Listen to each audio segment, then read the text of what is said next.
kita nak cerita Nabi dengan makanan. Kenapa saya bawa hadis Nabi, cerita Nabi dengan makanan? Nak bagi tahu apa? Nak bagi tahu betapa hebatnya Nabi SAW. Nabi kita yang mulia ni, orang cerita pasal Nabi sampai tahap tentang apa yang Nabi makan. Kan? Ibu-ibu tahu Bill Gates makan. Assalamualaikum warahmatullahi wabarakatuh. Bismillahirrahmanirrahim. Alhamdulillahi rabbil alamin. Wal 'aqibatu lil muttaqin wa la 'udwana illa 'alal zalimin. Asyhadu an la ilaha illallah wahdahu la syarika lah. Wa asyhadu anna sayyidana Muhammadan 'abduhu wa rasuluh. Allahumma salli wa sallim wa barik ala sayyidina wa maulana Muhammad wa ala alihi wa sahbihi ajma'in. Allahumma arinal haqqa haqqan warzuqna ittiba'ah.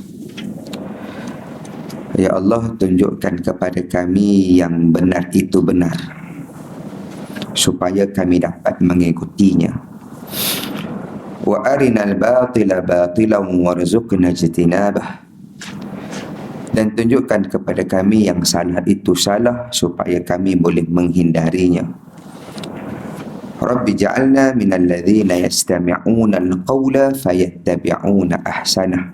Amma ba'd. Masih pada Kak Salwa, rakan panel pada pagi ni.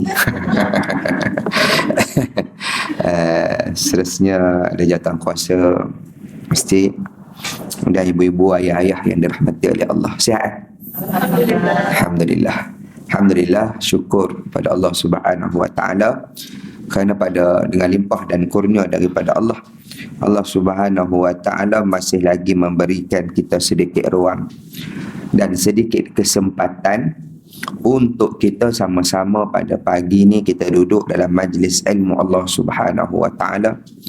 Mudah-mudahan dengan kita duduk dalam majlis ilmu ini menjadi sebagai suatu tanda kita mendapat keberkatan yang didoakan oleh baginda Nabi SAW pada waktu pagi. Ibu ayah sekalian, kita kalau tiap-tiap hari bila mai je waktu pagi, kita kena ingat satu benda. Waktu pagi ni ada satu doa yang Nabi doa untuk umat Nabi. Nabi doa apa? Nabi doa keberkatan. Nabi sebut Allahumma barik li ummati fi bukuriha. Ya Allah, berkatilah pada umatku dalam ataupun pada awal waktu pagi mereka. Dia kalau ikut awal pagi subuh tadilah. Ni tak awal pagi dah, nak habis pagi dah ni, nak tengah hari dah. Kan? Cuma nak sebut bila waktu pagi dia ada doa daripada Nabi. Ada berkat yang diturunkan oleh Allah. Dan ulama sebut antara cara nak dapat keberkatan pada waktu pagi ni adalah dengan menghadiri majlis-majlis ilmu. Sebab tu orang Arab, orang Arab ni antara style dia buka kedai lambat. Kalau ibu-ibu biasa pergi tanah Arab, contoh kalau jangan pergi Dubai, Dubai dia dah western dah kan. Contoh yang Arab lagi, kita akan tengok mereka buka kedai lambat. Satu lagi jangan tengok Mekah, Mekah 24 jam Mekah. Mekah 24 jam. Contoh kalau kita pergi tanah Arab yang lain, contoh pergi Mesir ke kan, mereka ni memang buka kedai lambat. Zuhur baru buka. Lambat. Kalau musim panas lagi lambat. Musim panas lagi lambat. Sebab mereka tidur lepas subuh. Sebab waktu je sejuk sikit, yang lain semua panas. Tu je sejuk sikit boleh tidur. Jadi saya masa pergi Mesir dulu, saya kata orang Arab ni awak pergi kedai lambat, buka kedai lambat. Dekat Zuhur baru buka kalau waktu musim sejuk. Bila cek balik, rupanya sejarah dulu, orang Arab dulu sebelum buka kedai akan pergi mengaji dulu. Pergi mengaji dulu pagi, baru buka kedai. Mengaji dulu baru buka kedai. Ada ilmu dulu baru buka kedai. Kalau macam yang ada berada sikit, dia akan panggil guru main mengajar di rumah dulu pagi. Kemudian baru buka kedai. Nak mengambil keberkatan yang ada pada waktu pagi. Jadi mudah-mudahan dengan kita duduk dalam majlis ilmu ni, kita mendapat keberkatan yang didoakan oleh baginda Nabi SAW. Baik, pagi ni saya nak kongsi dengan ibu-ibu, ayah-ayah sekalian, satu daripada akhlak Nabi SAW. Akhlak Nabi dengan apa? Akhlak Nabi dengan makanan. Nabi dengan makanan macam mana? Apa perangai Nabi bila dapat makanan? Kita nak cerita pagi ni. Ibu ayah sekalian, kan? Ni waktu saat orang hina Nabi, kan? Kan semalam kan ada satu video tu kan, orang hina Nabi, orang hina Allah, orang cabar, kan? Sebenarnya dari satu sudut kita kena tengok bahawa orang yang menghina Nabi ni mereka tak kenal Nabi. Mereka tak kenal Nabi SAW. Walaupun dari satu sudut, dari sudut hukum, dari sudut hukuman, orang yang hina Nabi ni tak ada no sorry, tak ada maaf. Ya. Sehingga ada ulama berpendapat kalau dia bertaubat pun tetap dia kena hukum. Hina Nabi ni. Jadi hina Nabi ni bukan benda main-main. Kan, bukan benda yang main-main. Sehingga kan sehingga kan Al-Imam Salahuddin Al-Ayyubi pernah menghantar satu bala tentera yang besar hanya kerana ketika itu pembesar kafir, pembesar Kristian menghina Nabi SAW. Dia hina Nabi. Dia hina, dia cabar Sultan Salahuddin Al-Ayyubi dengan cara dia hina Nabi. Sultan Salahuddin Al-Ayyubi hantar tentera untuk kalahkan dia, bunuh dia. Ya. Sebab tu ada mazhab kita, mazhab Imam Syafi'i, ataupun ada pandangan kalau dah berubah dia minta maaf, dia ampunkan. Tapi tak, kebanyakan para ulama kalau hina Nabi, minta maaf pun, minta ampun pun, kalau dia bertaubat pun tetap dikenakan hukuman. Anak ni berat. Tapi dari sudut yang lain, orang ni dia hina Nabi sebab apa? Sebab dia tak kenal. Satu hari Nabi dia tawaf dekat Kaabah. Tengah-tengah tawaf, datang seorang lelaki nama dia Fudalah. Datang dengan tujuan nak tikam Nabi, nak bunuh Nabi. Kemudian dia ikut, Nabi tawaf, Nabi pusing Kaabah, dia ikut sampai waktu dia nak angkat pisau nak tikam Nabi, Nabi pun paling. Nabi paling belakang, Nabi senyum, lalu Nabi tanya pada Fudalah, wahai Fudalah, apa ada dalam hati kamu? Nak buat apa ni? Nabi tahu, cuma Nabi tanya. Tapi Nabi senyum. Nabi tak tumbuk, Nabi tak pukul, dan Nabi tak lari. Nabi tak kata ni apa ni nak bunuh aku ni. Nabi tak beritahu, kata dia tahu. Nabi tanya, apa ada dalam hati kamu? Lalu jawab Fudalah, tak ada apa, saja ikut belakang kamu. Nabi pun pusing, tawa pusing kali yang kedua. Fudalah ada niat nak bunuh Nabi lagi.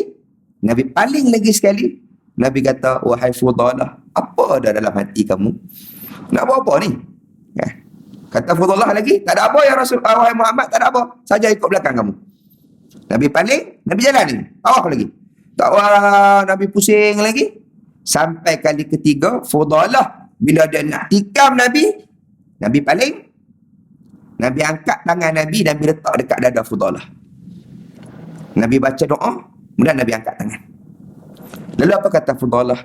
Kata Fudalah, ketika mana tangan itu diletak atas dadaku, orang paling aku benci Muhammad. Tapi ketika mana tangan itu diangkat dari dadaku, orang yang paling aku kasih ialah Muhammad sallallahu alaihi wasallam. Maksudnya apa? Orang ni dia benci pada Nabi sebab dia tak kenal Nabi. Dan jangan kata orang bukan Islam nak kenal Nabi. Kita sendiri umat Nabi ni pun banyak lagi yang kita tak kenal berkenaan dengan Nabi sallallahu alaihi wasallam. Sebab tu Hebatnya pagi ni kita nak cerita Nabi dengan makanan. Kenapa saya bawa hadis Nabi, cerita Nabi dengan makanan? Nak bagi tahu apa? Nak bagi tahu betapa hebatnya Nabi SAW. Nabi kita yang mulia ni, orang cerita pasal Nabi sampai tahap tentang apa yang Nabi makan. Kan? Ibu-ibu tahu Bill Gates makan apa? Tahu tak? Kan? Makan ketupat ya. Kan? Serawar durian ke? Lapar pula sebab makan pagi ni. Tahu tak Bill Gates makan apa? Tak tahu. Tak ada orang hebat dalam dunia ni yang diceritakan tentang dia sebagaimana orang cerita tentang Nabi. Cuba cari. Carilah biografi orang-orang hebat atas dunia ni yang ada nama, yang ada beri kesan pada masyarakat dalam bidang dia, yang diceritakan tentang dia sebelum daripada dia lahir. Ada? Kenal mak Bill Gates? No? Kenal? Tak kenal. Kita tak kenal. Kan? Bill Gates pun saya kenal bila ustaz sebut dia dah. Kita tak kenal. Tak kenal mak ada siapa, ayah ada siapa, masa kecil apa dia buat. Tak kenal. Kita kenal masa dia hebat dah. Kan? Tapi Nabi, orang cerita sebelum Nabi lahir dah cerita dah. Orang cerita pasal Nabi daripada Nabi tidur sampai Nabi tidur balik. Daripada Nabi bangun tidur sampai Nabi tidur balik. Orang cerita tentang Nabi dari hujung rambut sampai hujung kaki. Ni hebat Nabi kita. Kan? Sebab tu banyak sangat karangan para ulama kita yang menceritakan tentang Nabi. Supaya apa? Supaya kita kenal. Bila kita kenal, kita jadi kasih. Bila kita jadi kasih, kita akan duduk dengan Nabi dalam syurga lah. Itu yang kita nak. Bila kita kenal, kita kasih, boleh duduk dengan Nabi, dapat syafaat Nabi di hari akhirat dalam syurga. Baik. Hadis yang saya nak baca ni, hadis ni ditulis dalam satu kitab. Kitab dia, kitab hadis 40 tentang akhlak Nabi. Atau dalam bahasa Arab, kitab dia Kitabul Arba'ina min Akhlaqin Nabiyil Amin. Karangan Syekh Tariq Sardar, hafizahullah ta'ala. Seorang ulama yang duduk di Mekah, bermazhab Hanafi, dan dia pernah datang ke Malaysia tahun 2014, tak silap saya. Dia pernah datang ke Malaysia. Baik. Jadi kitab ni memang sangat seronok kalau baca. Dalam tu ada 40 hadis cerita tentang akhlak Nabi, cerita tentang perangai Nabi, cerita tentang sifat Nabi yang disebut, yang diceritakan oleh para sahabat. Dan satu yang saya nak bawa pada hari ni, nak pagi ni, nak cerita Syekh Tariq Sardar, dia bawa satu hadis cerita tentang Nabi dengan makanan macam mana. Bila orang bawa makanan pada Nabi, apa akhlak Nabi, apa sifat Nabi. Dan nanti kita akan sebut satu manfaat yang sangat besar pada hadis yang mungkin pada pandangan kita biasa. Benda yang Nabi buat tu biasa lah. Tapi ada manfaat yang sangat besar. Baik, kita baca dulu hadis tu. An Abi Hurairah radhiyallahu anhu qala, ma'aba Rasulullah sallallahu alaihi wa alihi wa sahbihi wa sallama ta'aman qattu inistahahu akalahu wa illa tarakahu. Baik. Daripada Sayyiduna Abi Hurairah radhiyallahu anhu berkata. Baik, ibu-ibu sekalian, ayah-ayah sekalian. Hadis ni diriwayatkan oleh Sayyidina Abu Hurairah. Baik, sangat penting untuk kita tahu siapa yang meriwayatkan hadis. Sebab ia menjadi bukti akan kebenaran hadis tersebut, kata-kata tersebut. Baik. Kenapa saya sebut macam itu? Baik, hadis ini diriwayatkan oleh Sayyidina Abu Hurairah. Dan hadis ni cerita tentang Nabi dengan makanan. Baik, apa kaitan dia? Kaitan dia ialah Sayyidina Abu Hurairah merupakan ahli sufah. Kan? Dia merupakan ahli sufah, ketua ahli sufah, iaitu mereka yang duduk di masjid Nabi, yang mana biasanya seramai 40 orang. Tapi ada sebut riwayat, ada setengah sebut 60 orang kadang-kadang boleh sampai 100 orang ahli sufah. Dan ahli sufah ini sifat mereka mereka akan makan apa yang Nabi makan dan minum apa yang Nabi minum. Bermaksud ahli sufah selalu makan dengan Nabi. Jadi Sayyidina Abu Hurairah selalu makan dengan Nabi. Maka bila dia selalu makan dengan Nabi, maka dia selalu perhati akhlak Nabi dengan makanan macam mana. Dia selalu perhati apa jenis makanan yang Nabi makan. Sebab tu dia boleh cerita akhlak Nabi dengan makanan. Sebab dia orang yang selalu makan dengan Nabi. Dia orang yang Nabi selalu ajak makan sekali. Jadi maksudnya kalau orang ni nak reka Nabi dengan makanan, mana tak betul lah. Sebab apa? Sebab yang meriwayatkan ni memang orang yang selalu makan dengan Nabi. Macam kita lah, kan? Duduk dengan suami kita 20 tahun, 30 tahun, kita memang boleh tahu apa makanan yang dia makan, ya? Sebelum orang buat main, orang nak buat main makanan tu, kita tahu dah suami kita makan ke tak makan. Betul tak? Sebab apa? Selalu makan dengan dia. Kita boleh tahu dah suami kita ni air apa dia suka. Dia kalau makan lagi suka pakai tangan ke pakai sudu garpu. Kita boleh tahu. Sebab apa? Kita selalu makan dengan dia. Maka Sayyidina Abu Hurairah selalu makan dengan Nabi, maka dia boleh tahu Nabi ni kalau dengan makanan macam mana. Ada satu cerita, seronok lah cerita ni. Nabi dengan Sayyidina Abu Hurairah, satu hari Sayyidina Abu Hurairah dia lapar. Lapar yang sangat lapar. Sebab dah 3-4 hari tak makan. Sebab apa ahli sufah 3-4 hari tak makan? Sebab Nabi pun jenis orang yang selalu berlapar. Saya sebut tadi, ahli sufah akan makan apa yang Nabi makan. Bermaksud kalau Nabi berlapar, ahli sufah pun akan berlapar. Baik. Nabi ni pula, ibu-ibu sekalian, dalam riwayat sebut tidak pernah kenyang 3 hari berturut-turut. Maksud kalau Nabi kenyang hari ni, esok Nabi kenyang, lusa Nabi akan puasa, lapar balik. Kan? Nabi 3 hari tak pernah kenyang, 3 hari berturut-turut. Kita 3 jam sekali lapar. Kan? 3 jam sekali lah lapar. Baik. Jadi satu hari Sayyidina Abu Hurairah sangat lapar. Dan dia tak ada makanan. Jadi dia kena pergi cari. Tapi dia duit pun tak ada. Jadi dia kena minta pada orang. Cuma akhlak sahabat Nabi ni, mereka tidak akan meminta-minta. Takkan pergi minta direct gitu. Ada makan sikit tak? Buat main? Tak ada. Mereka takkan minta. Jadi Sayyidina Abu Hurairah macam mana nak bagi tahu orang lain yang kata dia lapar? Apa dia buat? Dia pergi ke tengah kota Madinah. Kemudian dia tanya soalan pada sahabat Nabi. Yang mana soalan ni dia tahu jawapan, bukan dia tak tahu. Cuma dia tanya supaya bila sahabat ni jawab soalan, tengok muka dia tengah lapar, sahabat akan bawa pergi rumah makan. Itu tujuan dia. Dia nak minta direct, dia malu. Jadi tu cara dia. Jadi dia pun pergi tengah kota Madinah, jumpa dengan Sayyidina Abu Bakar, tanya soalan. Sayyidina Abu Bakar jawab, tapi sayanglah Sayyidina Abu Bakar jawab, Sayyidina Abu Bakar balik, tak ajak dia makan. Kawan apa? Jumpa Sayyidina Umar pun sama. Tanya soalan, Sayyidina Umar jawab, Sayyidina Umar balik, tak ajak dia makan. Jumpa Sayyidina Osman sama, jumpa Sayyidina Ali sama, jumpa sahabat yang lain sama. Tanya soalan, jawab, balik, tak ajak dia makan. Akhir sekali jumpa dengan Nabi SAW. Jumpa Nabi, Nabi tengok Sayyidina Abu Hurairah, Nabi terus ajak pergi rumah. Sebab apa? Nabi tahu kata kawan dia lah lapar. Dah hari-hari tengok, tahulah lapar macam mana. Kan? Baik. Kemudian Nabi pun ajak Sayyidina Abu Hurairah ke rumah.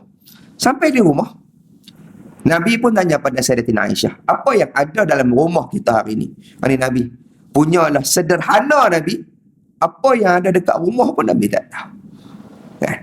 Punya sederhana, tidak melampau-lampau, tidak berlebih-lebihan. Nabi tak tahu apa dalam rumah Nabi. Kan? Lalu kata Sayyidina Abu Hurairah, kata Sayyidatina Aisyah, ya Rasulullah, tidak ada apa di rumah kita hari ini melainkan semangkuk susu yang dihadiahkan oleh orang pada kamu ya Rasulullah. Tak ada ya Rasulullah, tak ada makanan apa melainkan semangkuk susu. Semangkuk. Baik. Lalu Nabi pun ajak Sayyidina Abu Hurairah duduk.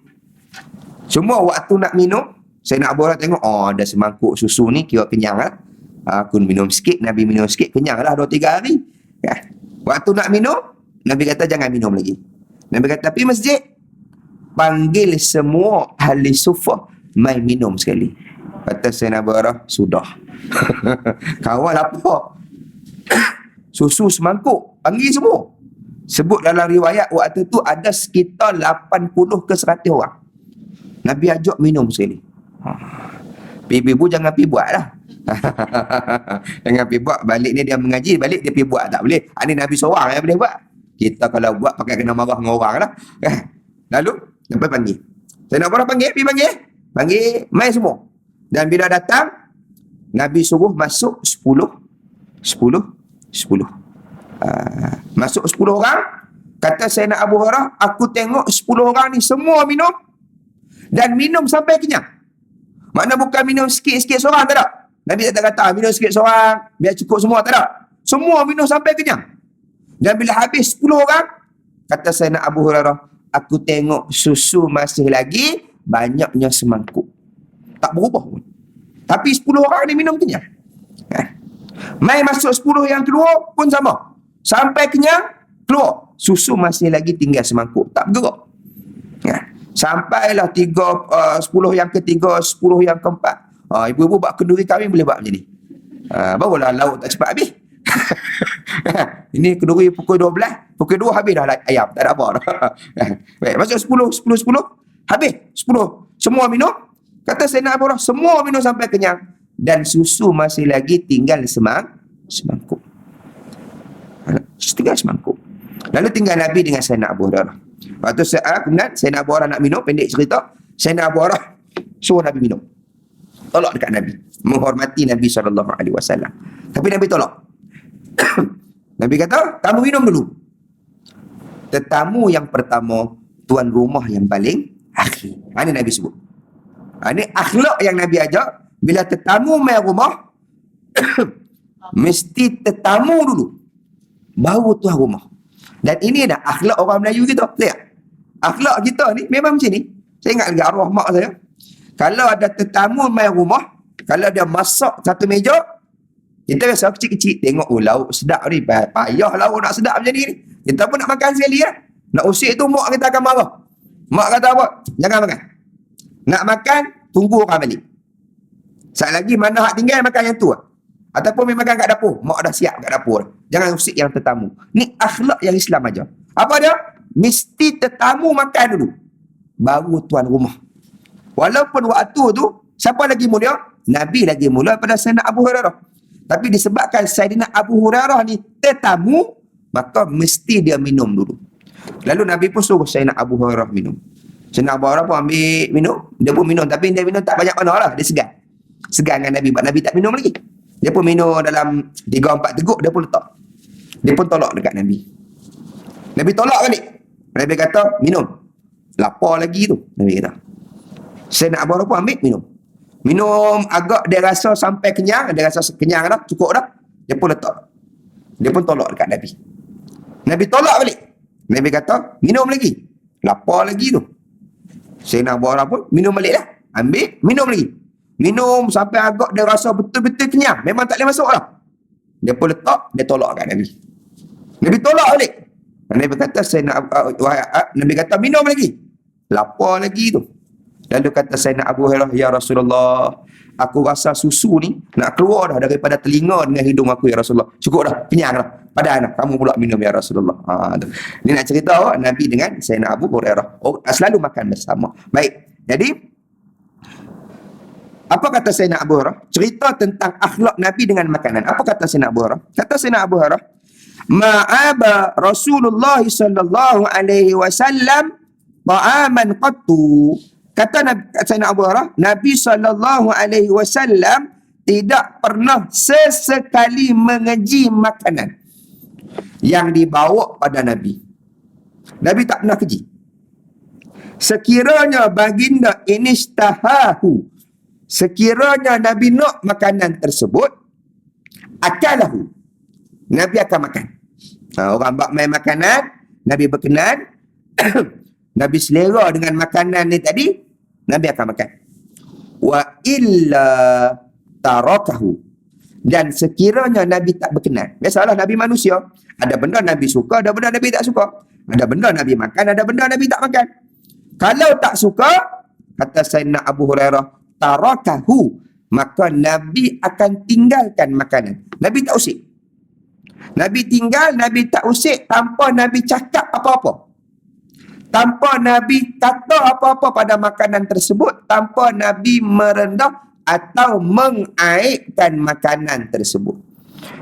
Maksud di sini, mengaibkan maksud dia apa? Maksudnya sampai tahap merendah-rendahkan makanan. Contoh, buat main makanan, kita kata, apa ni buat main makanan ni? It's not my level. Contohlah. Ya, ini bukan level saya makan makanan macam ni. Buat main lain. Itu tak boleh. Yang dimaksudkan mengaibkan itu ialah sampai merendah-rendahkan makanan. Adapun kalau sekadar komen, sekadar untuk penambahbaikan, sekadar nak bagi tahu masin lebih ke hari ni, kurang gula ke, itu tak ada masalah. Jangan ibu-ibu balik lepas ni marah suami pula lepas ni. Abang jangan komplain lepas ni makan. Nabi tak pernah komplain makanan Nabi. Suami baru nak kata hari ni sedap, cuma masin sikit.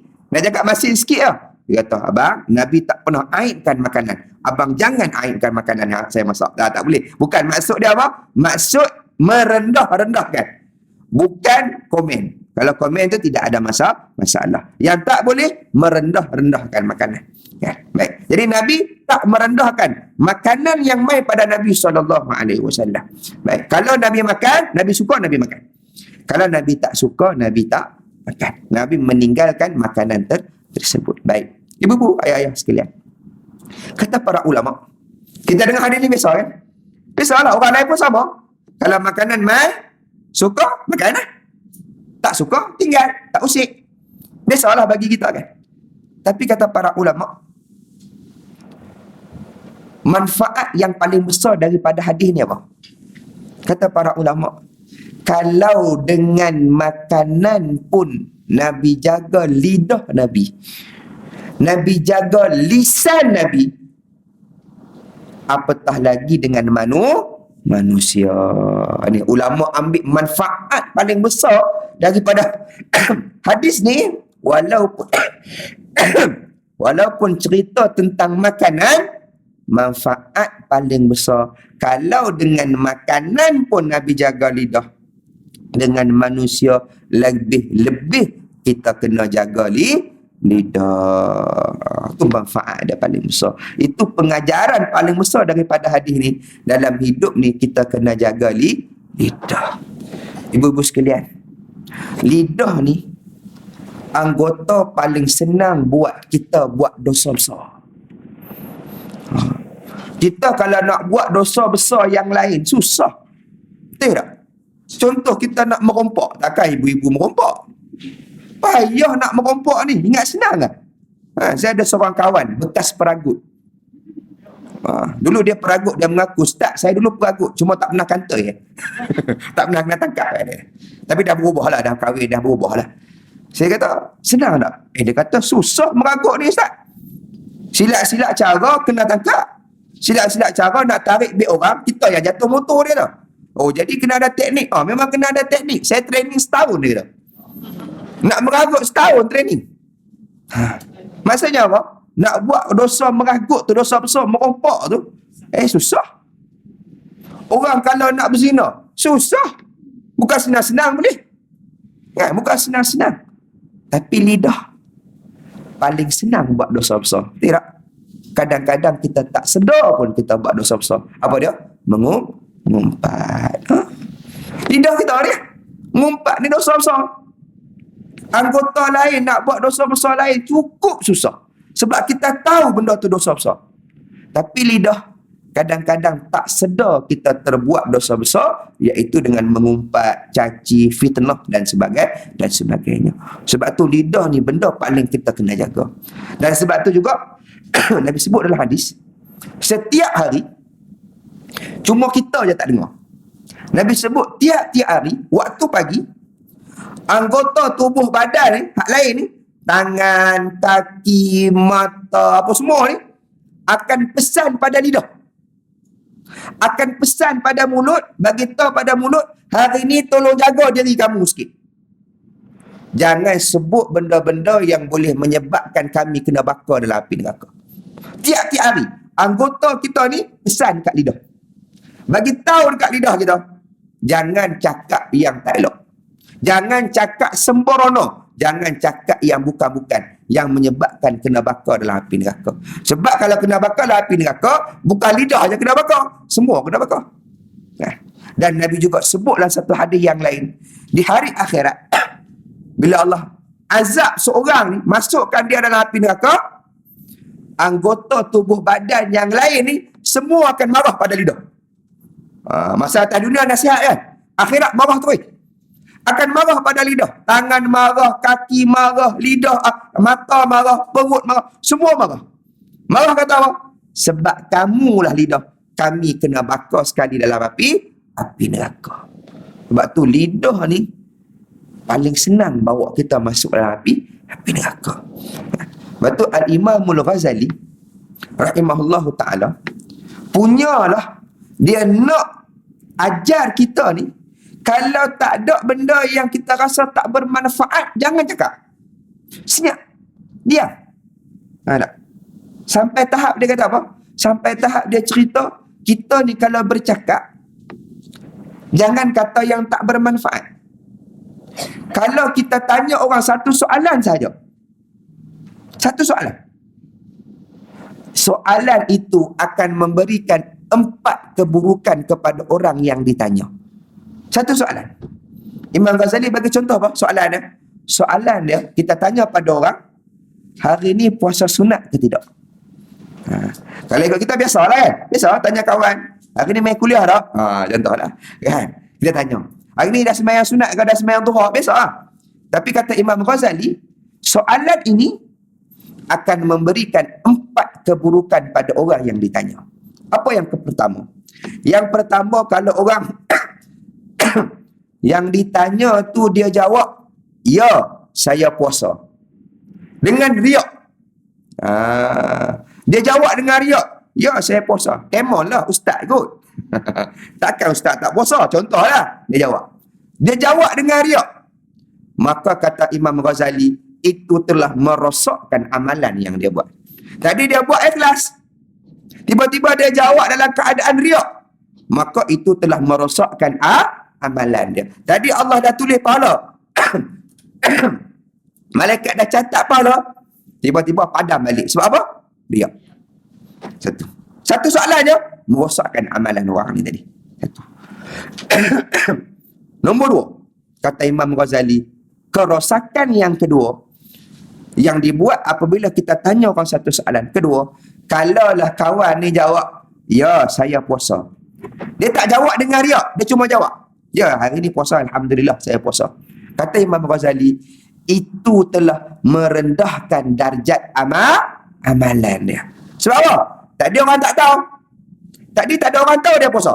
Tapi bila dia jawab, ya, saya puasa hari ni, maka itu telah merendahkan darjat amalan dia. Sebab apa? Sebab orang dah tahu dia beramal. Nampak? Nombor 2. Nombor 3, apa keburukan yang orang akan dapat dengan soalan kita tadi? Nombor 3, apa dia? Orang ni akan cenderung untuk berbohong. Contoh dia tanya Tok Imam, puasa sunat ke tidak? Takkan Tok Imam nak jawab tak puasa? Malulah dia. Kan? Segan lah. Bila segan, dia akan menipu. Bukan Tok Imam sinilah, nu Zimbabwe. Sini okey. Kata Tok Imam sini, kau tak ada. Kalau sini bagus. Nu Zimbabwe tu. Sungguh, saya pernah kenal Ramadan baru ni. Ramadan baru ni, bulan puasa baru ni, ada lebih kurang dalam, dah masuk separuh raya tu, Syawal lah, Syawal. Ada orang tanya, dah start? Dah habis puasa 6 ke belum? Kita tak habis lagi. Ada start dah lah 2 hari, ada 4 hari lagi. Ya? Tapi bila dia tanya soalan tu, dia kata, nak jawab tu jadi diam sekejap. Nak jawab habis, menipu. Nak jawab tak habis, malu. Ustaz kot, takkan tak habis lagi. Mak-mak kita pun habis dah, kita tak habis lagi. Dia main perasaan tu tau. Bila main perasaan tu, terus saya teringat kisah Imam Ghazali ni. Kan? Kenapa dia sampai tahap dia kata, kalau tak perlu tanya, jangan tanya soalan tu. Kan? Sebab bila tanya, Kita yang dapat soalan tu, nak jawab ke tak mau jawab? Kan? Dalam kita jawab jugalah. Tak habis lagi, ada 4 hari lagi kita jawab. Kan? Kita jawab betul lah. Cuma bila kita nak jawab tu segan. Jadi kalau orang yang mungkin dia tak fikir, kalau menipu ni berdosa, dia akan jawab apa? Habislah puasa. Padahal tak puasa pun lagi. Kan? Pada 1 hari pun tak start lagi. Nampak tak? Jadi yang ketiga, keburukan dia apa? Orang cenderung untuk berbohong. Kan? Dia tak puasa. Dia kata, alhamdulillah puasa. Puasa hari ni. Dia bohong. Atau yang keempat, keburukan dia, orang yang ditanya ni dia akan cuba untuk tak jawab. Dia nak mengelak riak, nak mengelak amalan dia jadi rendah martabat, dia nak mengelak bohong, dia tak jawab. Tapi itu telah menyakitkan hati orang yang bertanya. Dia menyakitkan hati orang bertanya. Yalah, kita tanya orang tak jawab. Kan rasa lain. Dah kenapa pula tak jawab ni? Kan? Baik. Tumpak keburukan. Nak bagi tahu apa? Ustaz, tak boleh tanya orang ke? Bukan. Maksudnya Imam Ghazali nak kata apa? Kena jaga kita punya percakapan, sebab percakapan kita ni sampai tahap boleh merosakkan orang lain dalam keadaan kita tak sedar. Sebab tu bercakap ni paling kita kena jaga. Kata para ulama, bila banyak cakap, dia akan banyak salah. Lepas tu Nabi sebutlah hadis. Nabi kata, cukuplah orang tu dikatakan menipu kalau dia cerita semua benda yang dia tahu. Mana banyak cakap lah. Dia cerita, yang beritahu ke orang apa yang dia tahu. Semua. Nabi kata, mesti ada benda yang dia menipu. Mesti ada benda bohong yang dia sebut. Nampak? Maksudnya apa? Kena jaga percakapan. Nabi kata, ulama sebut, banyak cakap, banyak salah. Bila banyak salah, maka banyak dosa. Bila banyak dosa, maka nerakalah tempat yang paling utama. Hanya dengan sebab lidah. Lepas tu ada para ulama, ibu-ibu sekalian, nak jaga mulut dia daripada sebut benda tak elok, dia buat apa? Letak batu dalam mulut. Kan? Kalau kita dengar, gila ke apa orang ni? Tak. Dia nak jaga lidah dia. Tak mau sebut yang tak bermanfaat. Maksudnya, bila dia nak cakap, kalau ada benda tu dalam mulut, ada batu dalam mulut, dia akan jadi apa? Dia nak cakap, dia fikir dulu. Aku bercakap ni manfaat ke tak manfaat? Kalau manfaat, baru bawa keluar batu tu, baru bercakap. Kalau tak batu, macam mana nak bercakap? Sekejap saya try tengok. Boleh? Batu tak dalam mulut. Tengok boleh cakap tak boleh bercakap? Tak boleh. Kan? Payah nak bercakap memang tak boleh. Kalau bercakap pun orang tak faham. Kan? Jadi bila dia letak macam tu, dengan tujuan dia nak jaga percakapan dia, jadi bila dia nak cakap, dia akan fikir dulu. Aku cakap ni manfaat ke tak bermanfaat? Kalau bermanfaat, baru dia keluarkan batu, baru dia cakap. Kalau tak, dia takkan cakap. Tu ulama, orang soleh. Sebab apa? Sebab nak jaga percakapan. Sebab silap cakap, buruk padah dia. Silap cakap, buruk padah dia. Sungguh. Kan? Orang janji, mungkin. Datang daripada mana? Cakap lah. Kalau saya menang, contohnya. Janji macam-macam. Kan? Ni musim dekat-dekat lah ni. Macam-macam lah orang janji. Janji daripada mana? Mulut lah. Daripada lidah. Bila janji, mungkir. Kan? Bila berjanji, mungkiri. Maka jadi orang yang munafik daripada lidah. Kan? Lepas tu kata para ulama, kita kalau nak selamat dunia sampai hari akhirat, kita kena jaga 2 benda yang terletak di antara 2 celah. Yang pertama, lidah. Yang terletak di antara celah bibir. Ni lidah. Dan yang kedua, kemaluan yang letak di antara 2 celah. Kata ulama, jaga 2 benda ni, selamat dunia sampai hari akhirat. Dan sungguh, hari ni yang kita merosakkan orang lain, banyak dengan sebab lidah. Lepas tu Nabi sebutlah hadis. Nabi sebut, al-muslimu, orang muslim yang sebenar-benar muslim. Nak tahu dia muslim tak muslim, yang betul-betul muslim adalah man salimal muslimuna min lisanihi wa yadihi. Ialah mereka yang menyebabkan orang lain rasa selamat, rasa aman, rasa tenang. Yang pertama, min lisanihi, dengan lisan, dengan lidah dia. Yang kedua, wa yadihi, dengan tangan. Lidah dengan makna percakapan. Tangan dengan makna perbuatan. perbuatan. Maksudnya orang Muslim yang sebenar-benar Muslim, kalau kita nak jadi Muslim yang betul-betul Muslim, kita kena pastikan orang lain tak rasa serabut, tak rasa susah, tak ada masalah dengan percakapan dan perbuatan kita. Kita mesti pastikan apa kita bercakap, orang jadi senang. Apa yang kita cakap tak menyakitkan orang. Apa yang kita buat tak menyusahkan orang. Kita kena pastikan benda tu. Baru kita ni sebetul-betul atau sebenar-benar Muslim. Dan kata para ulama, kenapa Nabi sebut lidah baru tangan? Kenapa Nabi sebut percakapan baru perbuatan? Kenapa Nabi tak depankan perbuatan daripada percakapan? Sebab banyak manusia merosakkan orang lain banyak dengan lidah, dengan percakapan lebih daripada perbuatan. Nabi tak sebut saja-saja, mesti ada sebab. Sebab dia banyak kita rosakkan orang lain dengan lidah. Kita kalau nak bergaduh dengan orang, contoh nak bertumbuk, kita duduk kat Subang, kawan tu duduk dekat Puchong sebelah, tapi senang nak tumbuk dah. Tak, kena keluar rumah, start kereta, bayar tol, hadap jam. Sampai dekat tol tu marah habis dia. Tak ada marah, jadi marah dekat jam pula. Tapi tak ada rasa nak pergi tumbuk orang tu. Sungguh. Ini kalau kita nak buat kat orang.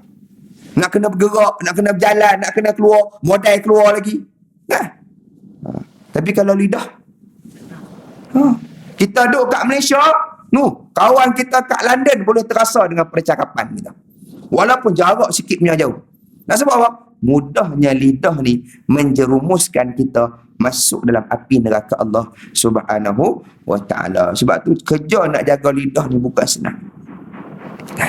Tak ada orang mudah nak jaga lidah, tak ada.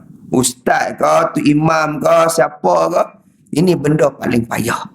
Benda paling susah. Sebab tu dia duduk kat dalam. Supaya senang sikit kita kontrol. Kalau lah lidah ni macam duk tangan kita, kaki kita, lagi susah kita nak kawal. Betul tak? Lepas tu hikmah lidah duk dalam, senang. Tutup mulut, tak berjalan lah dia. Tak bercakap lah dia. Tak bercakap lah dia.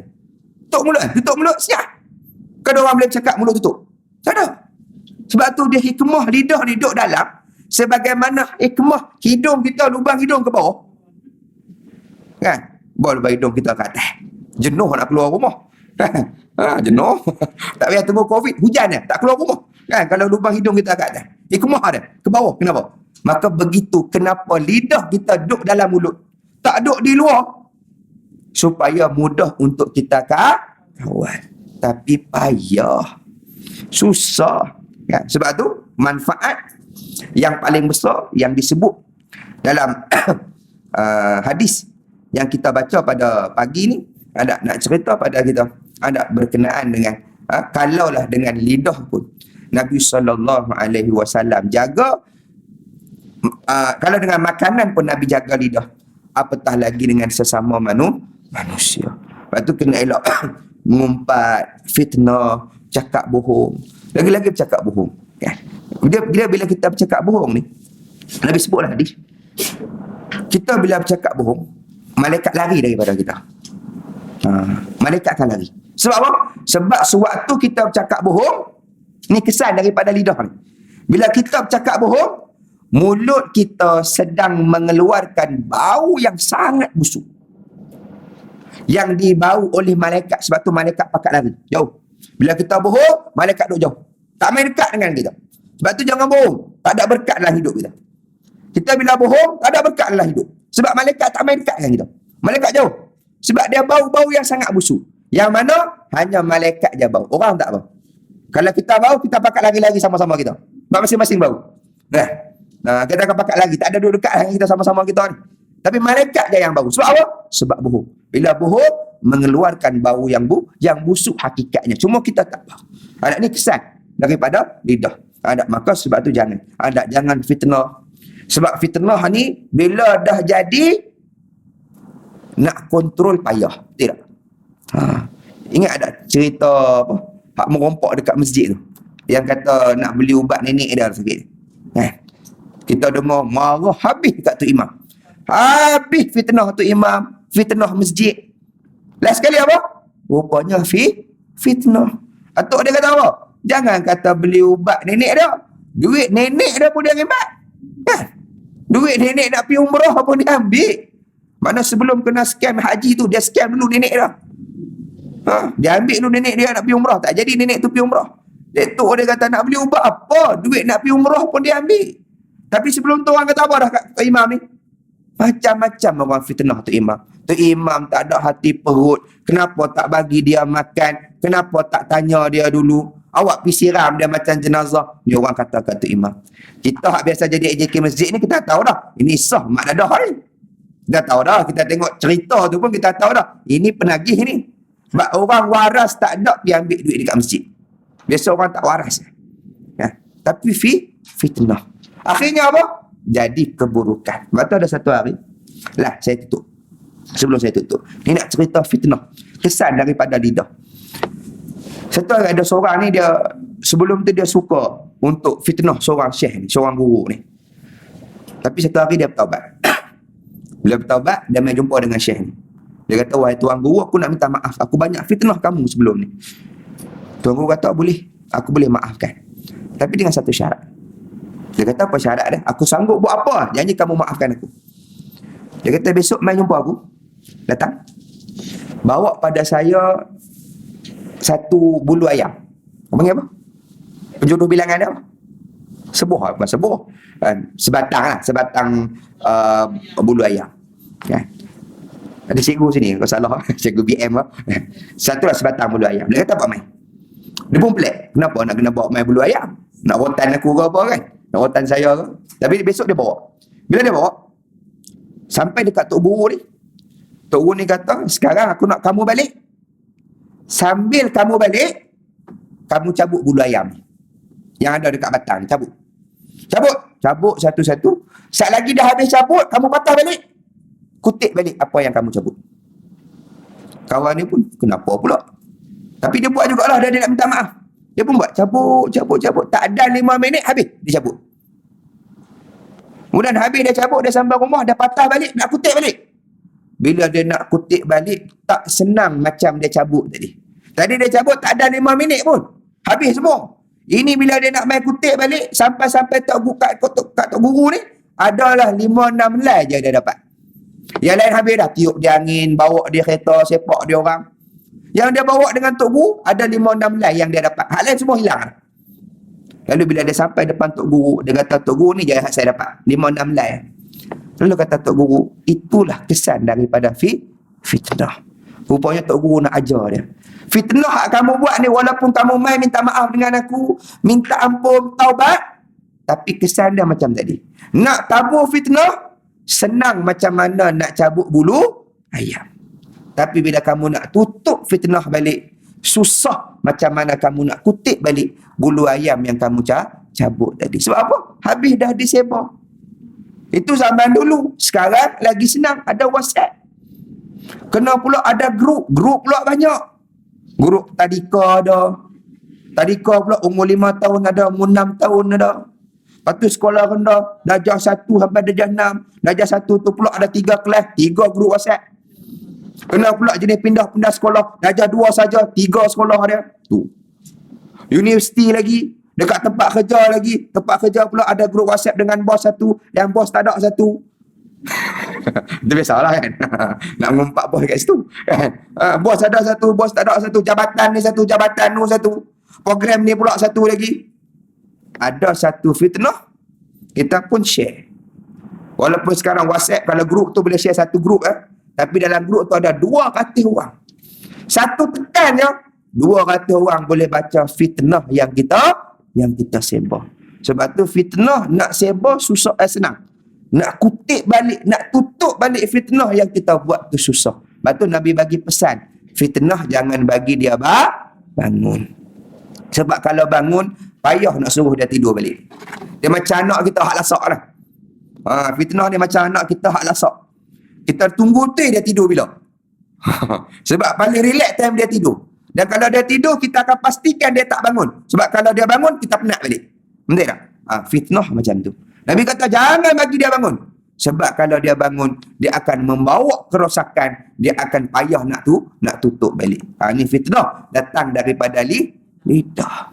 Ni kat sini ni banyak buat dosa yang besar di sisi Allah Subhanahu Wa Taala. Yang sedar bila balik pada Allah. Bila balik pada Allah, Allah letak kita di kalangan orang yang muflis. Baru tahu. Dulu dia ingat, ya Allah, banyaknya pahala sedekah aku bawa, pahala baca Quran, pahala sembahyang sunat, pahala dengar kuliah, pahala ni, banyak bawa. Tapi bila balik, mana pahala? Tak ada satu pun.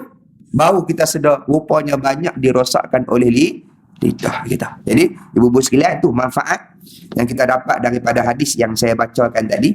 Kan? Walaupun hadis tu kita bagi kita simple. Sebab tu tuan-tuan, apa yang bawa pada Nabi, yang disebut oleh para ulama kita, tidak ada yang rendah nilainya. Mesti ada nilai yang sangat tinggi yang menjadi pengajaran untuk umat Nabi sallallahu alaihi wasallam. Jadi saya rasa sekadar itu dulu untuk hari ini. Mudah-mudahan apa yang saya sampaikan sedikit sebanyak dapat kita ambil pengajaran dalam kehidupan kita. Mudah-mudahan kita semua dirahmati dan dikasihi oleh Allah Subhanahu Wa Taala. Saya sekadar itu dulu untuk hari ini. Mudah-mudahan apa yang saya sampaikan sedikit sebanyak dapat kita ambil pengajaran dalam kehidupan kita. Mudah-mudahan kita dirahmati oleh Allah Subhanahu Wa Taala. A'udzubillahi minasyaitonirrajim. Bismillahirrahmanirrahim. Allahumma 'allimna bima yanfa'una wanfa'na bima 'allamtana rabbana zidna ilma. Allahumma faqihna fid din wa 'allimna ta'wil. Rabbi ij'alna minal ladzina yastami'una al-qawla fayattabi'una ahsana. Ya Allah, ya Tuhan kami, jadikan kami di kalangan orang-orang yang menjaga lidah-lidah kami, ya Allah. Ya Allah, ya Tuhan kami, bantulah kami untuk kami memelihara lidah kami, ya Allah, supaya kami tidak melakukan dosa besar dengannya, ya Allah. Ya Allah, ya Tuhan kami, tidak ada mampu daya upaya kami, ya Allah, melainkan semua dengan kudrat dan iradat-Mu, ya Allah. Maka ya Allah, bantulah kami, peliharalah kami daripada fitnah-fitnah lidah kami, ya Allah, fitnah-fitnah keburukan yang datang daripadanya, ya Allah. Rabbana atina fid dunya hasanah wa fil akhirati hasanah wa qina adzaban nar. Wa sallallahu ala sayyidina Muhammad wa ala alihi wa sahbihi wasallam. Alhamdulillahirabbil alamin. Assalamualaikum warahmatullahi wabarakatuh.